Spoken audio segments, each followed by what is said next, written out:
سلامونه او نیکې هیلې ملګرو، په دې هیله چې ټول روغ جوړ او د صحت په جامو سنبال اوسئ. زه بلال ضیا افغان د بلال ضیا افغان یوټیوب چینل تاسو سره مخاطب یم، په دې هیله چې د صحت جامې مو په تړل وي. نن ورځ مونږ په یو داسې مهمه موضوع غږیږو چې دا تاسو سره د نیټورک مارکیټینګ په صنعت کې مرسته کوي ترڅو هغه څه چې غواړئ ترلاسه کړئ او هغه څه چې غواړئ ترسره کړئ. نن ورځ موږ په نیټورک مارکیټینګ کې د کامیابۍ 5 لارو باندې غږیږو. دغه 5 لارې څه دي؟ دغه 5 لارو باندې موږ باید څنګه اقدام وکړو، څنګه عملي پکې داخل شو ترڅو ګټه ترې واخلو. تر ټولو لومړی کار چې موږ په دغه صنعت کې باید ترسره کړو هغه دا چې د کمپنۍ انتخاب دی. کله چې موږ دغه صنعت ته راځو پیل کوو، لومړی څیز چې باید موږ او تاسې په اړه فکر وکړو هغه د کمپنۍ انتخاب دی. کوم بازار کې چې زه کار کوم هغلته تقاضا څومره ده، هغلته څومره خلک ضرورت لري، هغلته څومره خلک د دې توانایي لري چې دغلته لاړ شي کار وکړي او له دغه محصول څخه مستفید شي.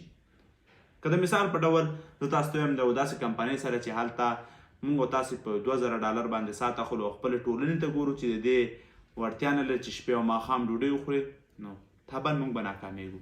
که څومره قوي پروډکټ اوسي، که څومره ښه پروډکټ اوسي، ولې زموږ او تاسو د ټولنې تقاضا دا څیز نه دی.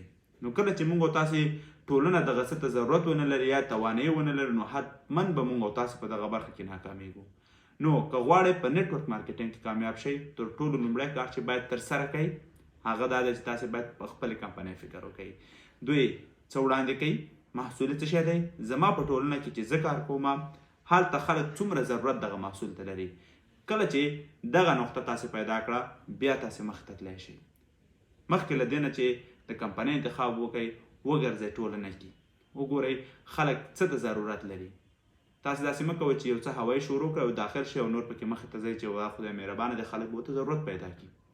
بېشکه خدای مهربانه دی، ولې کله چې تاسې دقت ونه کوئ نو بیا تاسې هیڅ هم نشئ ترسره کولی. نو همیشه د کمپنیو په انتخاب کې تر ټولو زیات دقیق اوسئ. دویمه خبره هغه د ټریننګونو څخه ګټه اخیستنه ده. کوم ایونټونه، کوم ټریننګونه، کوم ویبینارونه چې کمپنۍ وړاندې کوي، ټاپ لیډران یې وړاندې کوي، د کمپنۍ هغه مسلکي خلک یې وړاندې کوي، هغوی کې ګډون وکړئ. دا به تاسو سره کومک وکړي ترڅو تاسو خپل معلومات تکمیل کړئ او هغه سوالونه چې له دوی څخه کیږي کله چې سبا تاسو ورسره مخ کیږئ حل کولی شئ. نو دلته به له تاسې یو چیلنج کم شي، هغه دا دی چې تاسې کله سوال سره مخ کیږئ هغه به کاملا حل وي، ځکه تاسې په شته ټریننګونو کې دغه مسایل ګوره چې تحلیل کیږي، بار بار پوښتل کیږي، بار بار خلک له خلکو پوښتنې کوي او تاسې هلته فقط غوږ نیسئ او اورئ زده کوئ.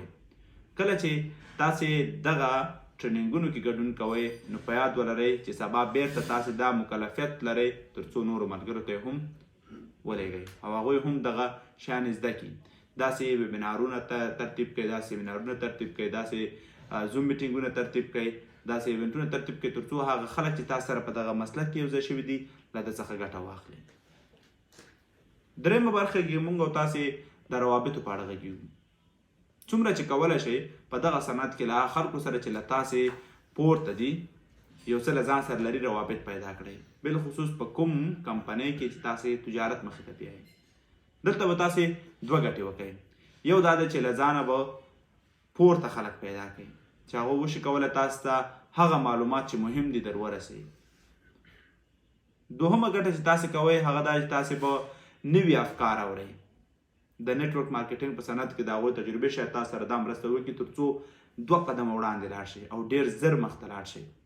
که چېرته موږ او تاسې خپل دا دور د مثبتو انسانانو سره په کوم څه کې چې موږ کار کوو احاطه کړو، نو زه په اطمینان تاسو ته ویلی شم چې دغه روابط به تاسو سره مرسته وشي کولی ترڅو تاسې ډېر په چټکۍ پرمختګ وکړئ.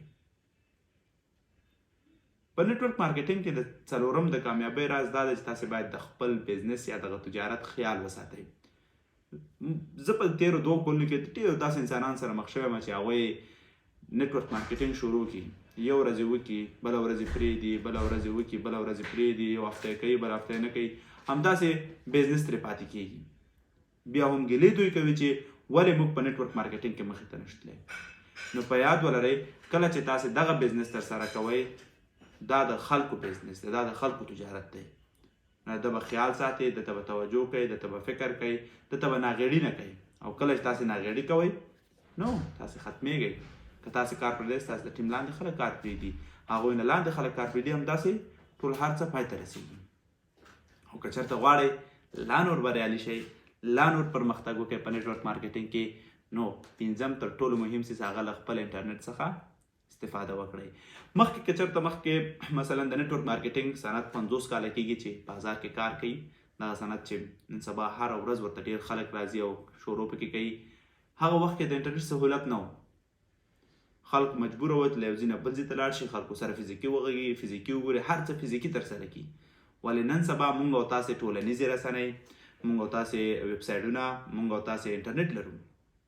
نو کله چې انټرنیټ لرو، موږ او تاسې دا سهولت لرو چې ناست په خپل کور کې یو چاته زرګونه کیلومتره چې له موږ لرې دی پریزنټیشن ورکړو، د خپل بزنس په اړه معلومات ورکړو. نو کله چې تاسې له خپل انټرنیټ منظمه ښه استفاده کوئ، نو حتما به بریا ته رسېږئ. دا هغه 5 کارونه وو چې تاسو سره مرسته وشي کولی تر څو د نیټورک مارکیټینګ په صنعت کې بریا ته ورسېږئ.